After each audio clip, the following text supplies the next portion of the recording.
Ladies and gentlemen, we'll resume this evening's program in 2 minutes.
Ladies and gentlemen, please take your seats. Our program is about to resume.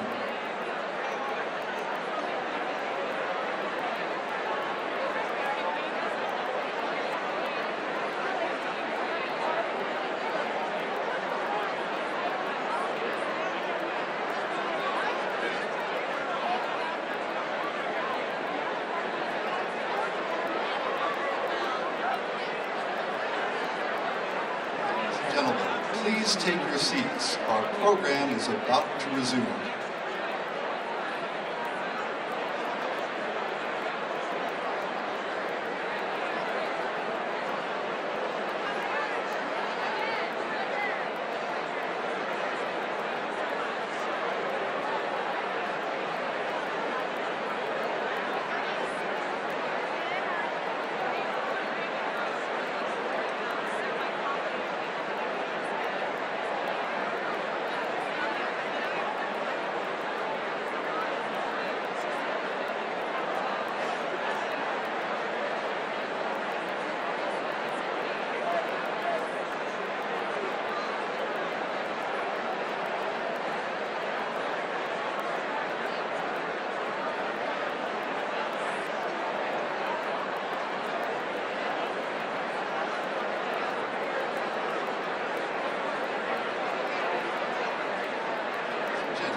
please take your seats. Our program is about to resume.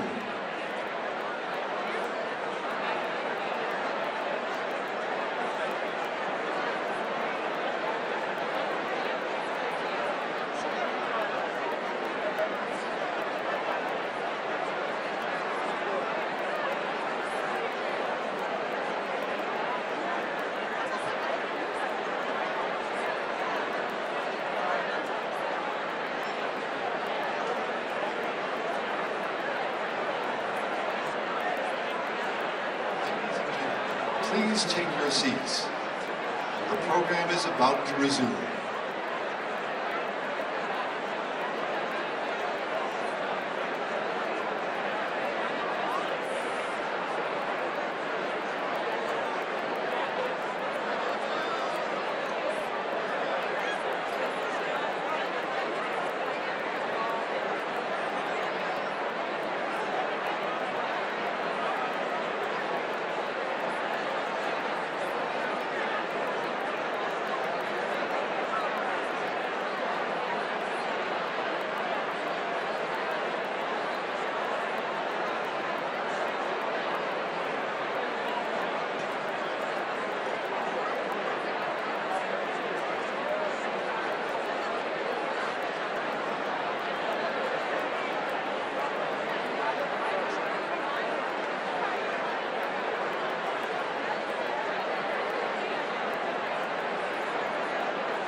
Ladies and gentlemen, please take your seats. Our program is about to resume.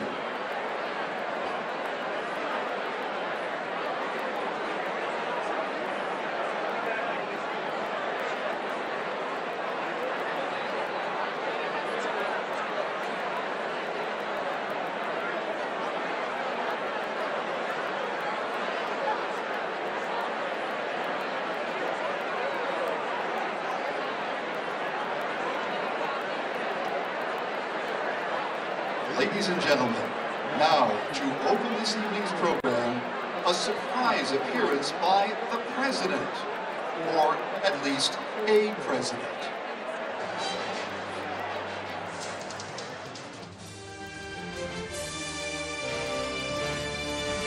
I'm Wolf Blitzer, and I look like a guy rescued from a snow cave just in time. President Trump has been invited to the White House Correspondents' dinner. Will he decline or attend and risk standing at a urinal between Mark Knoller and Dave Weigel? Just get me up to speed. Are you an incoming or outgoing cabinet member? I'm actually Margaret Talev, the president of the White House Correspondents Association. I just wanted to see if you'd made a decision on attending our annual dinner. I'd look pretty thin-skinned if I didn't show up. So I'm in, but only under the following conditions. Someone tranquilizes Jim Acosta, I get 2 scoops of ice cream big enough to bend a shovel, and I can use Jeff Bezos as my napkin. President Trump will attend the White House Correspondents' Dinner. Breaking Fox News alert. We can confirm that Chris Hayes stole his glasses from a child on a teeter-totter. Can you believe the lying fake media invited me again to the White House Correspondents' Dinner? I mean, you don't see the Central Park 5 inviting me to brunch. Sir, are you sure you don't want me to go in your place? The press corps loves me and my Reese Witherspoon like Southern charm. Of course I'm going. What am I gonna do? Hold a rally to harden my ego before I watch it the moment I step off stage? That's great to hear, sir, and I'd be honored if you wore my clothes. Is Shepard Smith gonna be there? I can't believe some lucky lady hasn't snatched him up. To truly understand the White House Correspondents' Dinner, you have to understand where the journalists in attendance sit. Tables. Tables didn't always look like this. Here's a table from 1415 BC. Scythia, I think. Looks similar to what we use today, flat top, leggy things down there. We'll get deeper into tables later. First, let's talk about what made them possible. The Big Bang. Welcome to the White House Correspondents' Dinner. Hey, it's Donald J. Trump, or as you all know me, a source close to the president. A lot of people complain that Washington is just a bunch of white guys talking to an audience who agrees with them. But I like Pod Save America.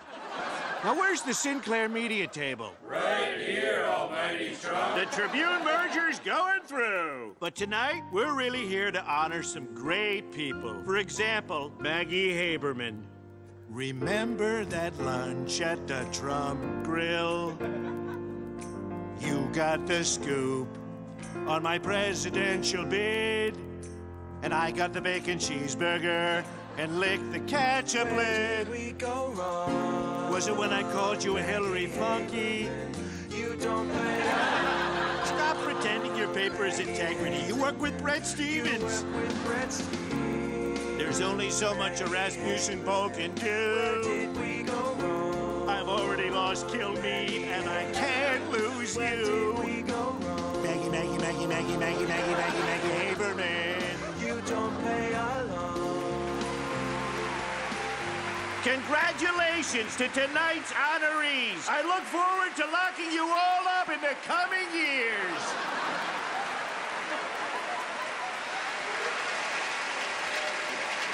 Ladies and gentlemen, once again, please welcome Correspondents Association President Margaret Tolov.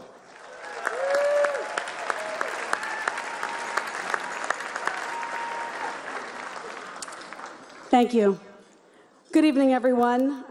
To those of you in this room and those of you watching across America, welcome to the White House Correspondents' Dinner.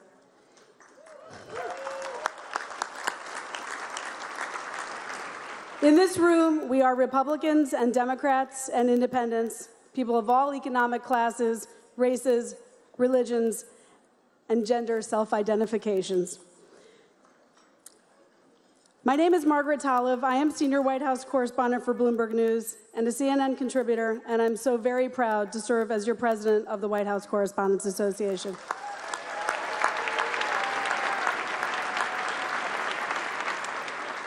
Before we get too far, I'd like to thank our cartoon president, R.J. Freed, Chris Licht, and Stephen Colbert for getting us warmed up tonight. And I think I can speak for all of us in this room when I say that we're sending our very best thoughts to former President George H.W. Bush tonight.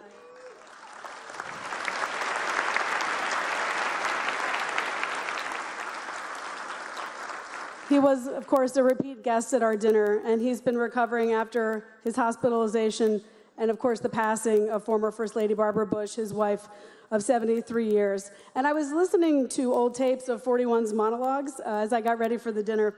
And one of my favorites was where he's talking about Dana Carvey's impersonations of him on SNL. And if you guys remember, President Bush had infamously taken this phone call from someone who he thought was Rafsanjani, the Iranian president, but it wasn't actually. And at the dinner, he joked that year that Dana Carvey's impression of him was so good that he'd actually asked him to go ahead and phone Rafsanjani and said, tell him it was George Bush. But Dana said, wouldn't be prudent, wouldn't be prudent. So to Poppy and the Bush family, if you're watching, we're thinking of you.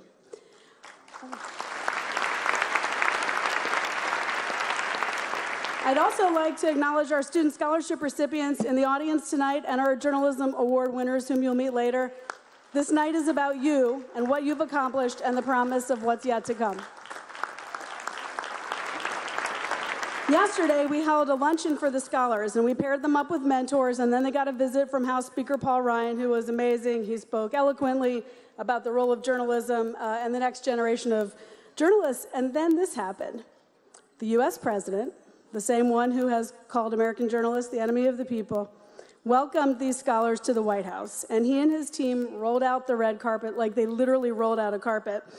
And in the midst of this visit by the German Chancellor Angela Merkel, they gave these scholars an insider's glimpse at all of the kind of backroom passageways of the White House, the China room, the diplomatic room, took them outside, lined them up on the stairs with that amazing view of the South Lawn and the ellipse.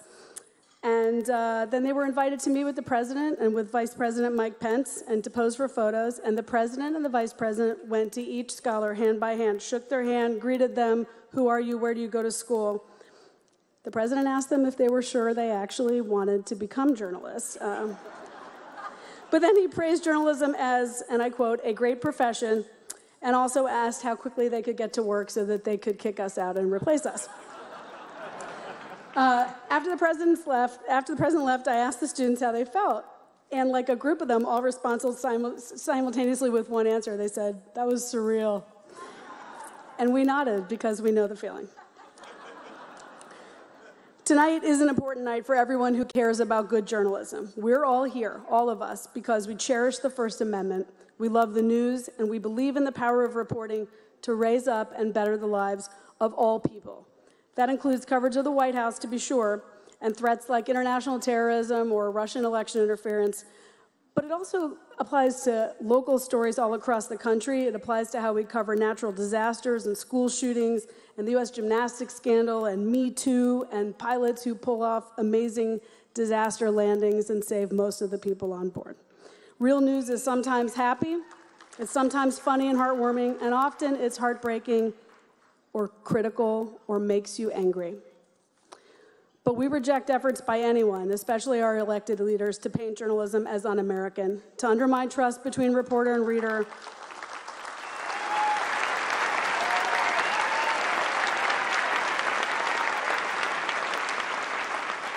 or to cast doubt on the relevance of facts and truth in the modern age. An attack on any journalist is an attack on us all. This really isn't about the business of protecting journalism as a business. In fact, our business has all done pretty well in the last couple of years. It is about protecting a pillar of American democracy. The best leaders and public servants champion the First Amendment, even when the scrutiny is turned on them, and defend it at home and proclaim it overseas because they know that that helps democracy and freedom take root in places where violence, repression, and fear give cover to terrorism and corruption. I'd like to ask for a moment of silence to remember journalists around the world killed for doing their jobs or who are alive but imprisoned. I'd also like to make a special mention of our colleague, freelance journalist Austin Tice, kidnapped in Syria in 2012. Austin, if you are somehow watching, there are a lot of people working to bring you home. I'd also like to remember some longtime veteran White House correspondents who we've lost to age and to illness over the past year. For decades, the Correspondents Association members have invited a cross-section of people from public and private life to celebrate these ideals: freedom of speech, freedom of the press. And this year, we also took our act on the road, beginning a new program with presidential libraries to connect with more Americans outside the Beltway. We began at the Truman Library in Independence, Missouri, a great place, and we were met with a full house. Next month, we'll be at the Reagan Library in Simi Valley, California, and if any of you happen to be out there, we welcome you to join us. I'll also mention, since you all have your phones out tonight, that thanks to the board and especially to Zeke Miller and Olivier Knox, we have a new and fantastic WHCA website live as of just a few hours ago. The new address is whca.press, and we look forward to serving all of you on that website in the months to come. U.S. presidents have attended this dinner nearly every year since Calvin Coolidge's days. And that's a tradition that we believe will withstand the currents of time. Tonight, we welcome White House Press Secretary Sarah Sanders to the head table to represent the administration. Thank you for being here. Sarah, we really appreciate your participation and your ongoing work with our members to help us cover the White House and to help Americans see their government in action. Thank you. I'd also like to welcome Aya Hijazi. You guys may recognize her from an amazing scene in the Oval Office about a year ago. Aya and her husband and two other members of their NGO were arrested by Egyptian authorities and bogus for 3 years. But she was freed last year after sustained media coverage and a sustained campaign by U.S. political candidates and the current administration. Aya and her husband, Mohammed, who's in the audience with us tonight, also continue to advocate for the release of others, and they strongly believe that it was the press coverage, in addition to government intervention, that shed a spotlight on their situation and helped to build the leverage for their release. Welcome home.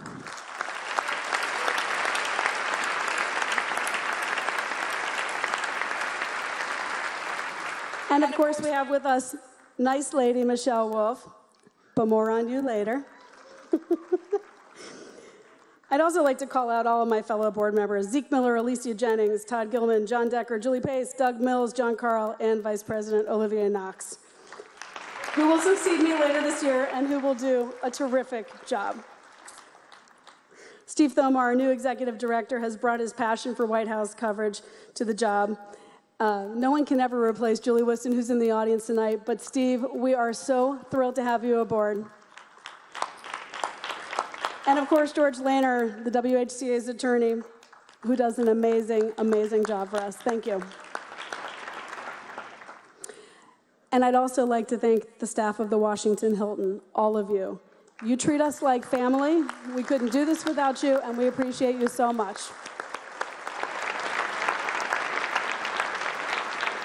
In our audience tonight, we welcome many ambassadors from around the world who care about press freedoms, from around the world, ambassadors to the U.S., including, just to name a few, and there are more than a dozen in the audience tonight, the UK, Israel, and the ambassador from Bulgaria, Tiomir Stoichev, and his wife, which is a pretty cool thing for me, a half Bulgarian girl. Благодаря. Thank you for joining us. We welcome representatives of some of the leading free speech and journalism advocacy groups in the nation who are here with us tonight, and some American baseball greats who joined us. I don't know whether you've had a chance to find these gentlemen, but thank you for your support and for being here. We also welcome many members of the Trump administration. Thank you for being here.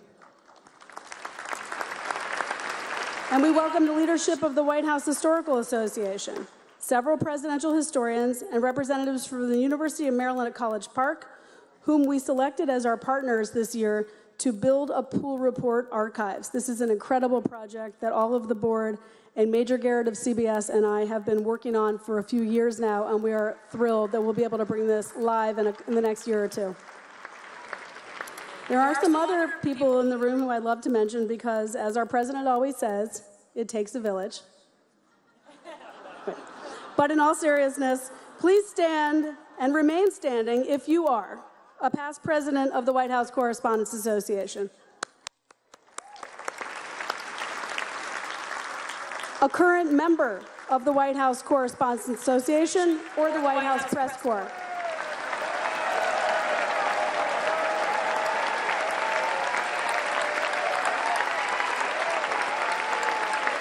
Please stand if you are a student journalist.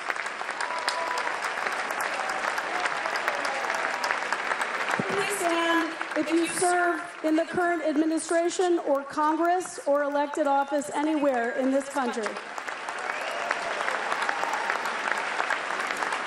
Please stand if you serve in the military, if you run a business or work for a business, if you come from Hollywood, if you're a teacher, if you're a police officer, if you are a person who cares about freedom and the truth.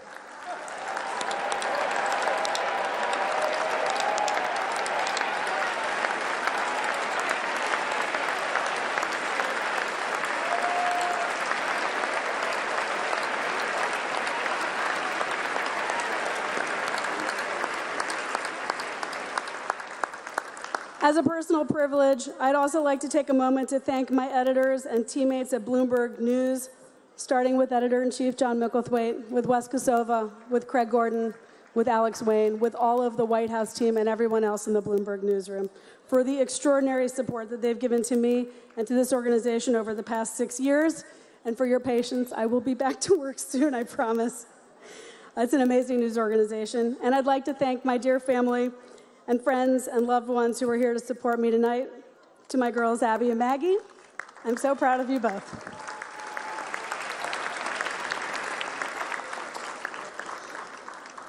Finally, there are two people who I want to thank, who I hope are watching from the great beyond, my parents.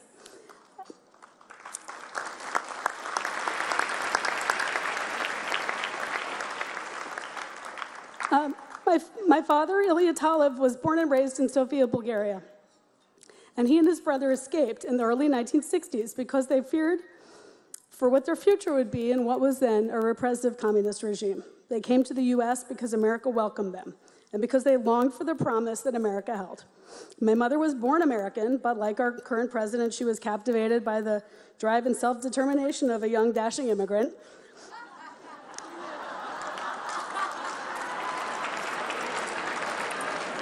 My father was what I would call a George H.W. Bush Republican, and my mother was a Democrat, and they disagreed about a lot when it came to politics.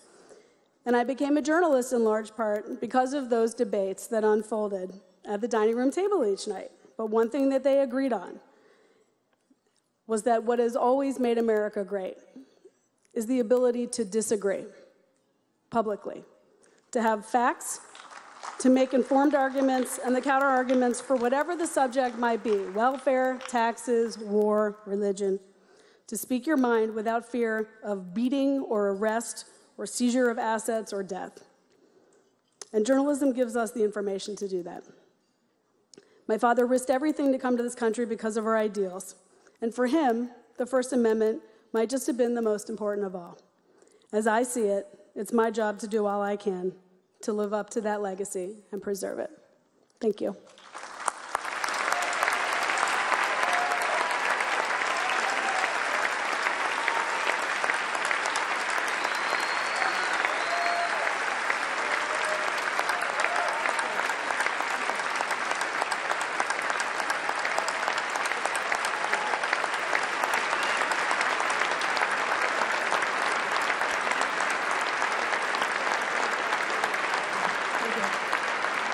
And now, please turn your attention back to the video screens.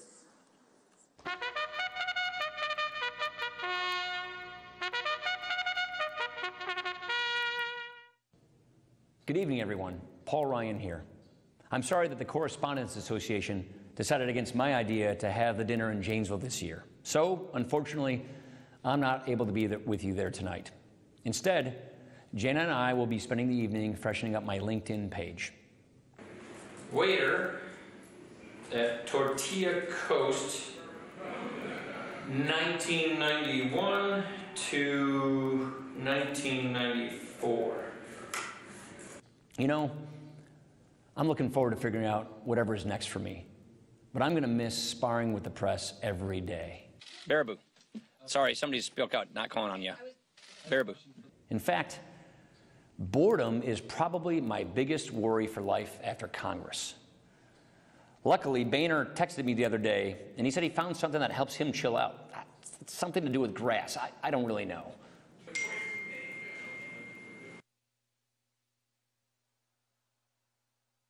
Anyway, I just wanted to say a quick word to congratulate the young men and women who are receiving scholarships this evening. I was able to visit with them yesterday, and it affirmed for me that the future of journalism is indeed bright. My message to the next generation of reporters, it's really simple. Know that what you do matters. There's so much noise out there, but our republic does not work without an informed electorate. Pay attention to the policy, not just the personalities. Look at the human impact, not just the horse race. And above all, challenge yourself to challenge us, those of us in public office. Because what you do, it really matters.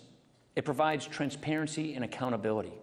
Done right, journalism can not just inform, but empower citizens. Of course, we don't always agree on what's right and what's fair, but that push and pull, that makes us both better. It creates a higher standard. It's part of the genius of this country, and it will endure through any turbulent time.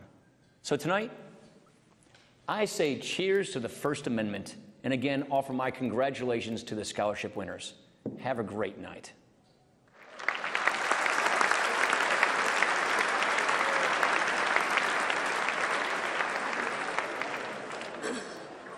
Thank you, Speaker Ryan. Don't forget your mandatory drug test. Now, to introduce our newest scholars, the co-chairs of our scholarship committee, Julie Pace and Zeke Miller.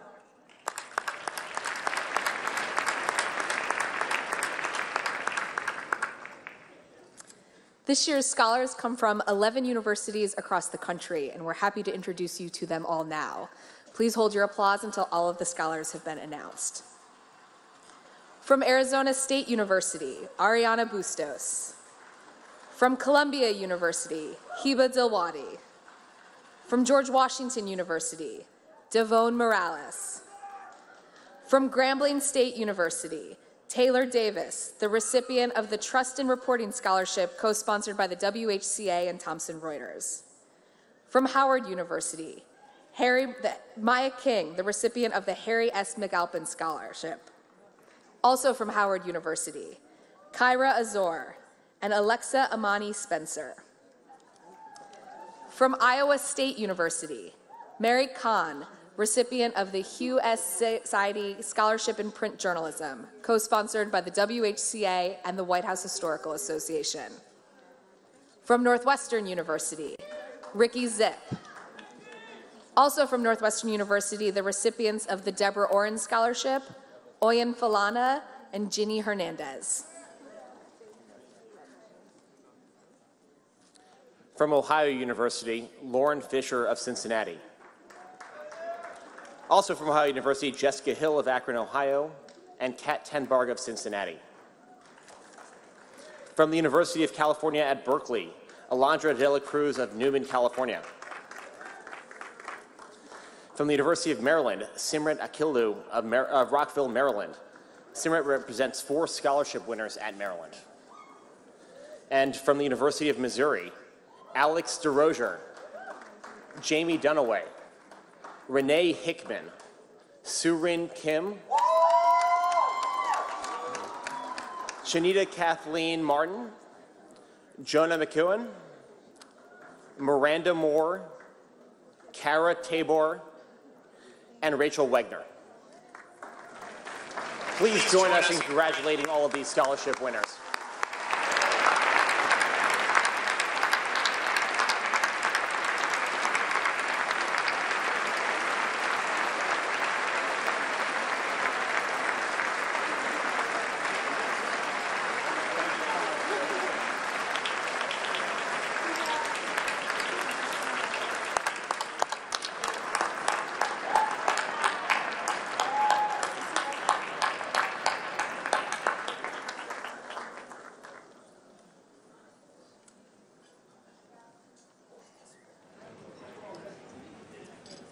I've already told you a little bit about Aya, but I hope you'll turn back to the video screen so she can tell you her story. Hi, my name is Aya Hijazi. I'm honored and happy to celebrate the freedom of the press with you here tonight at this special month of April. Last April, your freedom to do your work helped deliver me the freedom to walk out of prison and become like you, a free person. For 3 years, El-Sisi locked me and kept me hidden behind high walls with barbed wire. His regime told me that I'll spend the rest of my life in that morbid graveyard of the living, along with my husband and friends. You may ask, but how was he able to explain this tyranny to people? The answer was simple. Kill truth, bury it, create fake alternate truth, and place steel muzzles on mouths and hands of those who attempt to uncover it. Tell people that Aya is a terrorist and human trafficker. Yes, tell them that she and 60,000 imprisoned people like her are terrorists, not democracy defenders. With chains and guns, the regime was able to guard the secret for years that I'm not a terrorist, but a social activist. That 7 years ago, and during Egypt's Spring, I left my Juris Doctorate degree and flew from DC to Cairo to carry with me the values of humanity, freedom, and pursuit of happiness. That I helped clean garbage from neighborhoods and playgrounds, helped educate little girls, and save little boys in the streets from being raped by older men on cold winter nights. But you may ask, how was I freed from this stifling grip? The answer is truth. If people bravely and defiantly commit to it, will break the strongest chains. Fearless activists continued to write about me on social media. A humane soul saw my husband lovingly hand me flowers while we were caged on Valentine's Day, took a picture, and defiantly disseminated it to the world. The Washington Post saw the picture and wondered with distress, how do Egypt's most famous couple celebrate their Valentine? The answer was, behind bars. Then, my dedicated friend Chelsea Cowan and thousands of people here dropped the newspaper and demanded to know, why is America leaving Aya and her husband to celebrate Valentine behind bars? Our president, Mr. Trump, responded, America's not leaving her, and here I am presenting her to you. And here I am, a living testament of your power to bring freedom. a freedom that is so viciously fought throughout the world. One of your fellow journalists and my friend Shoukan, thousands of miles from here, is spending tonight alone in his prison cell instead of celebrating freedom of the press, and he's recently won UNESCO Freedom of Press Award with us because the dictator chose to bestow him with another title, terrorist. Don't be surprised. Dictators know that democracy dies in darkness. That is why they deem you, deliverers of light, as dangerous weapons. That is why it is so important to stand together tonight and celebrate your work so that you continue to shout out the truth. Thank you, journalists, for bringing light, humanity, happiness, and democracy to the world we share. We, the people around the world, need you.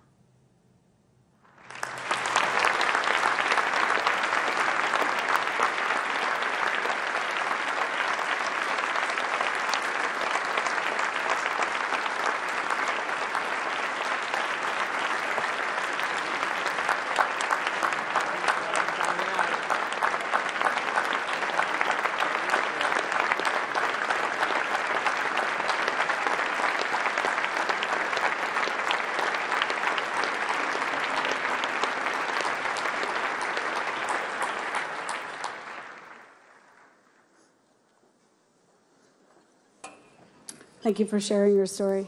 Thank you also to Alicia Jennings for all of your amazing video work this week.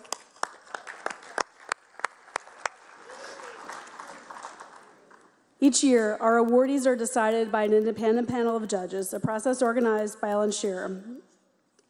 And now I'd like to ask Olivier Knox and Jonathan Carl to come up to the podium.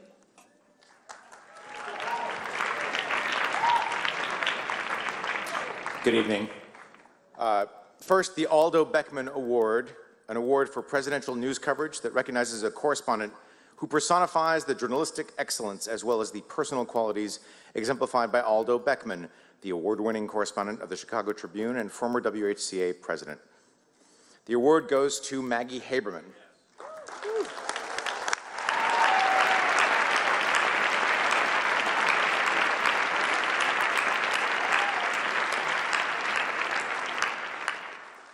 Listen to the judges. Maggie Haberman's White House reporting showed her deep understanding of what makes President Trump tick. Having covered Mr. Trump as a New York businessman for 20 years, she was able to tap that knowledge of his personality, business operations, and inner circle to chronicle the first year of his presidency. Her reporting was nuanced, contextual, and multidimensional, with rich detail and authoritative sourcing. She often conveyed the feeling of being a fly on the wall of the White House. She also was a generous colleague who shared the fruits of her reporting with others at the Times. Maggie could not be here tonight, but Doug Mills of the New York Times will accept the award in her stead.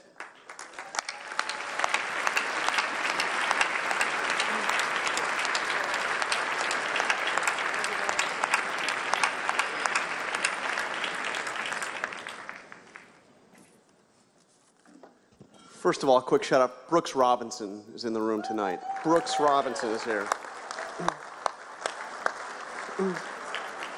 From Arkansas, as our press secretary notes. The Merriman Smith Award honors presidential news coverage under deadline pressure.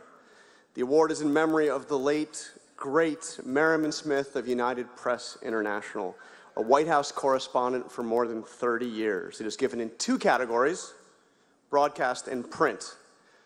The Merriman Smith Award for broadcast goes to Evan Perez, Jim Sciutto, Jake Tapper, and Carl Bernstein of CNN.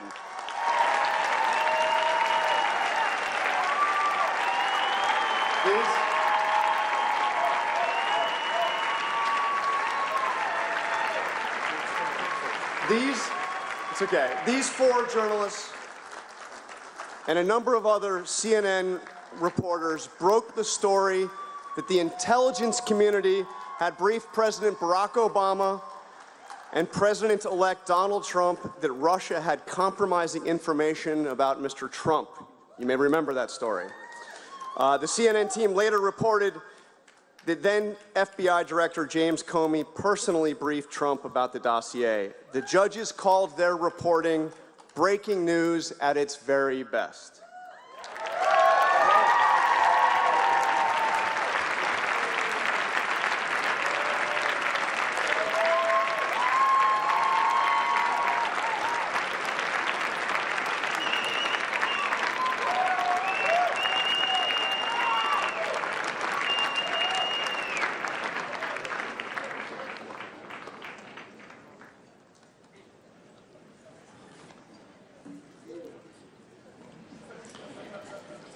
The Merriman Smith Award for Print goes to Josh Dossie.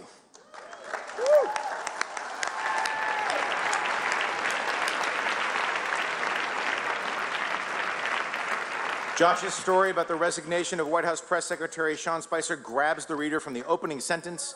Dossie hustled to find a wide assortment of sources and wove a narrative that conveyed the drama of the resignation and held the reader's attention.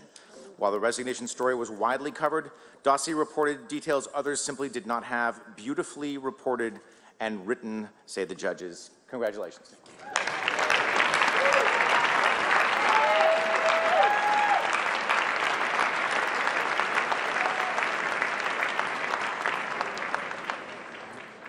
And also congrats to Chris Johnson. Where's Chris?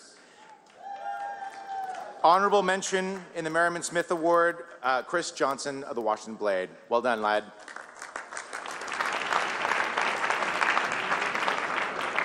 And I should mention, honorable mention, by the way, for the Merriman Smith Broadcast Award, Lester Holt of NBC News.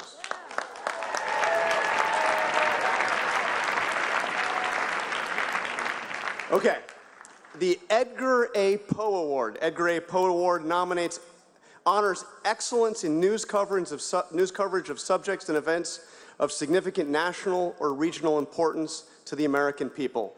It is in honor of Edgar A. Poe, a longtime correspondent for the New Orleans Times-Picayune and a former White House Correspondents Association president.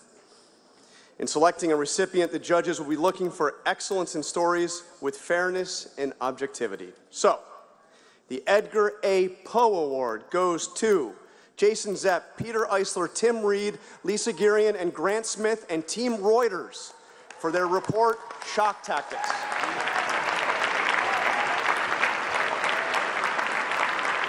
The judges called the 18-month examination of taser-related deaths and litigation stunning, new, and disturbing. The series involved impressive reporting from multiple angles, revealing the risks of a weapon that is not supposed to be lethal, but often is. The project, the judges said, is relevant to every community, stood out in a sea of powerful contenders. Congratulations.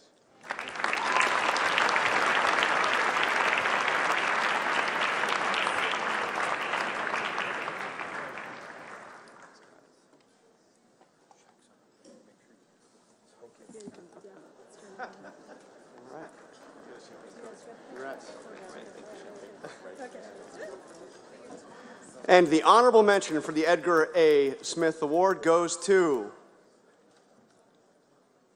make sure I've got this right, Dan Diamond and Rachana Brahman of Politico for their reporting on Tom Price's private travel. Congratulations.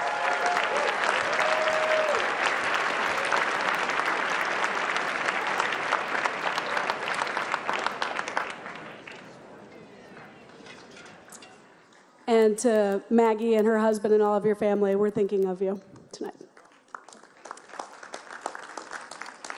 I'd like to call to the stage in a minute the recipient of something called the President's Award. And this isn't something that we award each year. In fact, it's only the second time that we've done it. But the point of the award is to recognize excellence in somebody who helps our members and associations succeed. Martha Kumar embodies that. She's the director of the White House Transition Project, a board member of the White House Historical Association, and a professor emeritus at Towson. And as a scholar of the presidency, Martha's very special stats, among other things, record and analyze the relationship between journalists and the White House. If you don't know Martha, you can't miss her. She's a compact force of nature, whizzing by with a shock of white hair on a Vespa, or downstairs in the White House workspace with a pencil and a pad and amazing stats. She's regularly in the briefing room. She's always at the ready with statistics to help give our stories context and depth. She's a treasure of the press corps. She's a bridge between that first draft of history that we do and the many drafts that come after that. Martha, please join us on stage. Thank you for your important work, and congratulations.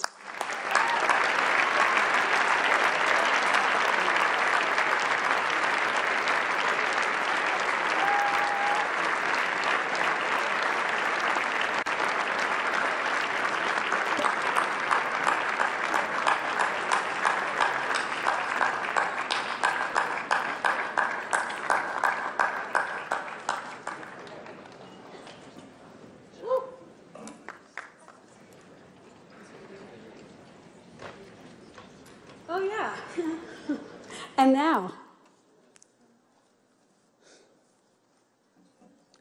the first time I saw Michelle Wolf stand up, I thought, what is with that voice? The second time, I just gave in and let myself laugh. And at some point, as I kept watching her, I thought, this woman is actually saying a lot more in between the punchlines.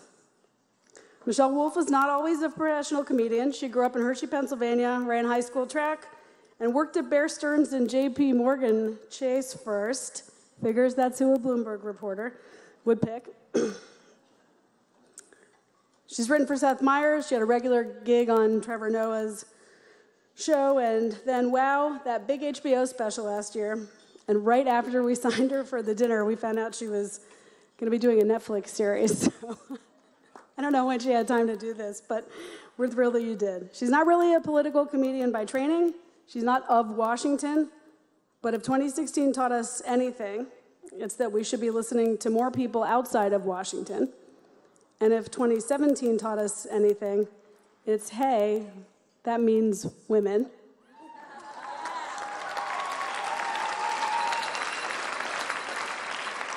So without further ado, please welcome Michelle Wolf.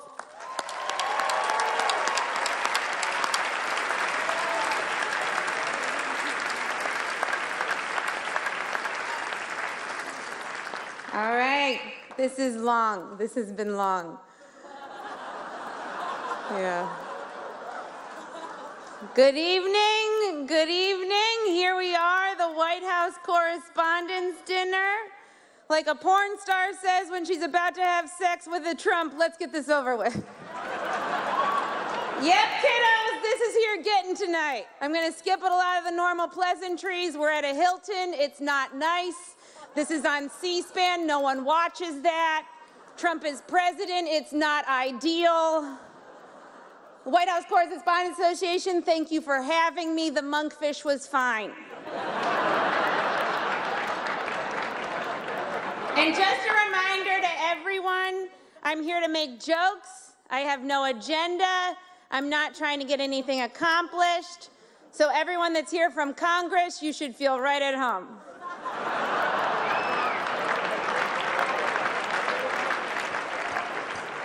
Now, before we get too far, a little bit about me. A lot of you might not know who I am.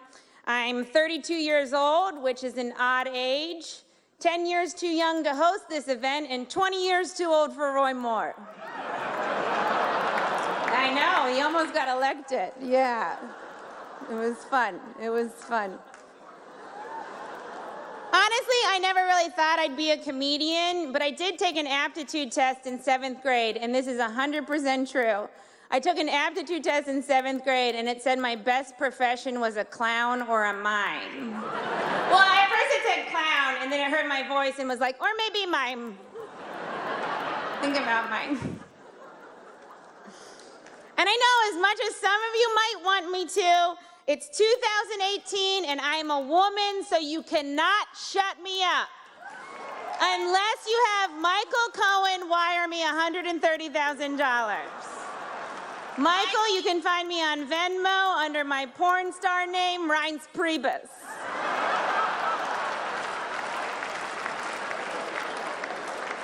Reince just gave a thumbs up. Okay. Now, people are saying America is more divided than ever. But I think no matter what you support politically, we can all agree that this is a great time for craft stores. Because of all the protests, poster board has been flying off the shelves faster than Robert Mueller can say, you've been subpoenaed. And thanks to Trump, pink yarn sales are through the roof. After Trump got elected, women started knitting those pussy hats. When I first saw them, I was like, that's a pussy? I guess mine just has a lot more yarn on it. Yeah. Should have done more research before you got me to do this.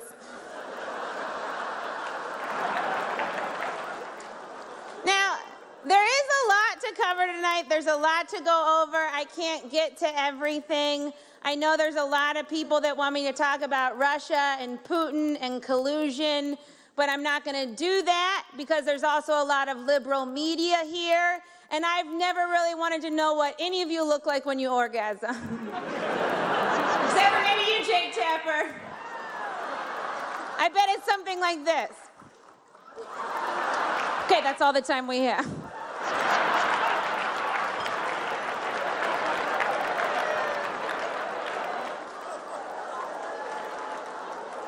It is kind of crazy that the Trump campaign was in contact with Russia when the Hillary campaign wasn't even in contact with Michigan.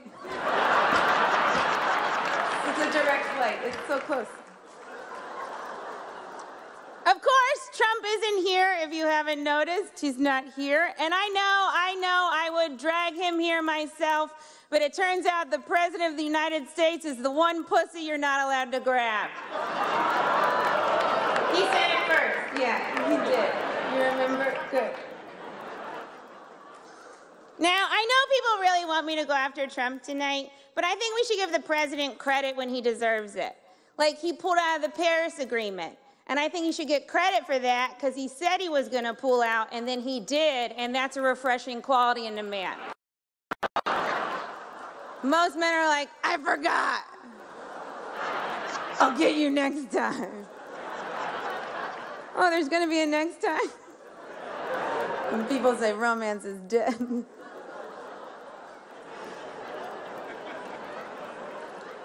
People call Trump names all the time. And look, I could call Trump a racist or a misogynist or xenophobic or unstable or incompetent or impotent.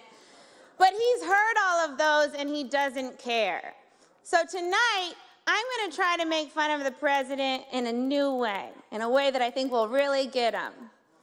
Mr. President, I don't think you're very rich. Like, I think you might be rich in Idaho, but in New York, you're doing fine. Trump is the only person that still watches Who Wants to Be a Millionaire and thinks, me. Although I'm not sure you'd get very far. He'd get to like the third question and be like, I have to phone a Fox and Friend. We're gonna try a fun new thing, okay? I'm gonna say Trump is so broke, and you guys go, how broke is he? All right? Trump is so broke. How broke is he? He has to fly failed business class. Trump is so broke. How broke is he? He looked for foreign oil in Don Jr.'s hair. Trump is so broke. How broke is he? Southwest used him as one of their engines. I know, it's so soon. It's so soon for that joke. Why did she tell it? It's so soon. Trump is so broke. He had to borrow money from the Russians, and now he's compromised and not susceptible to blackmail and possibly responsible for the collapse of the Republic. Yay! It's a fun game. Trump is racist, though. He loves white nationalists, which is a weird term for a Nazi. Calling a Nazi a white nationalist is like calling a pedophile a kid friend. Or Harvey Weinstein a ladies' man. Which isn't really fair. He also likes plants. Trump's also an idea guy. He's got loads of ideas. You gotta love him for that. He wants to give teachers guns, and I support that, because then they can sell them for things they need, like supplies. A lot of protractors.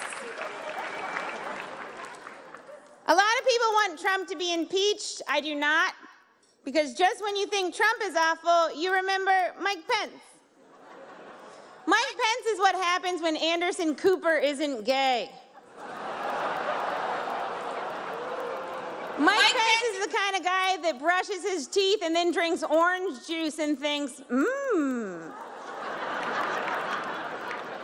Mike Pence is also very anti-choice. He thinks abortion is murder, which, first of all, don't knock it till you try it.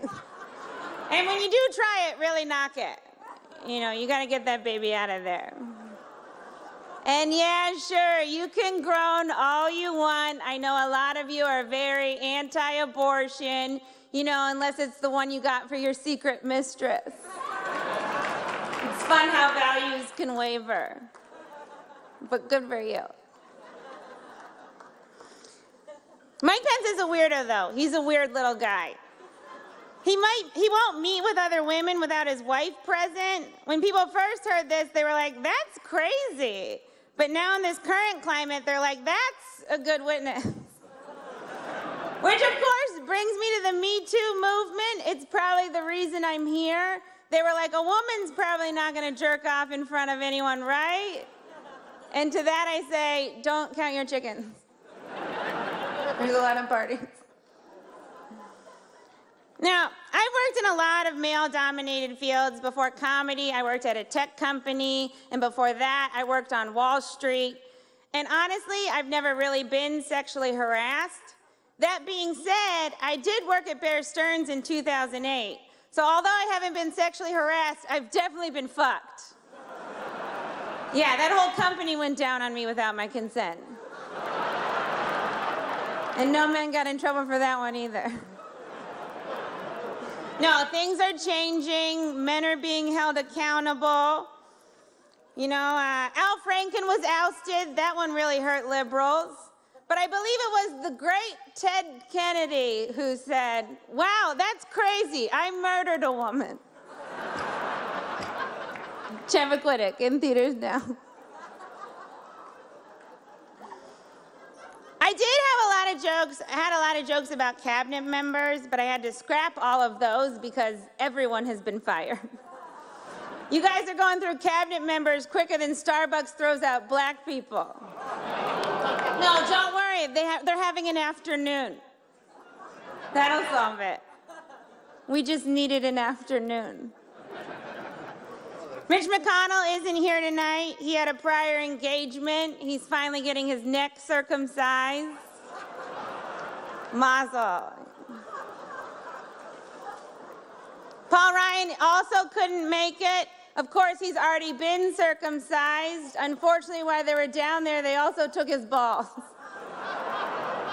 Yeah, bye, Paul. Great acting, though, in that video.